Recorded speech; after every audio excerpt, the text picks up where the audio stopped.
Welcome. In this video, we are going to learn scanner auxiliary modules, MySQL brute force attack in Metasploit.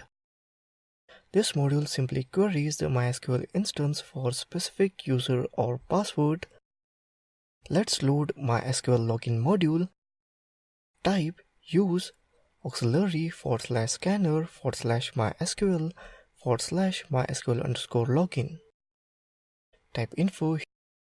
Here you can see that module info. Basic option as blank password, try blank password for all user. Brute force speed, how fast to brute force from 0 to 5.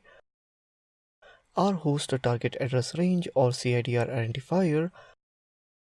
R port the target port, and so on. Let's configure our scan. Here I created word list for module to files containing username and password saved on desktop. Type user_file root desktop usernames.txt. Type pass_file root desktop password.txt. Let's set target address 192.168.0.21 victim address. Execute it.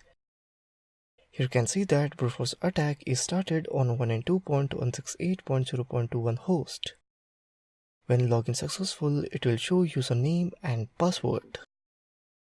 So that's it in scanner auxiliary module MySQL brute force attack in Metasploit. Thank you for watching this video.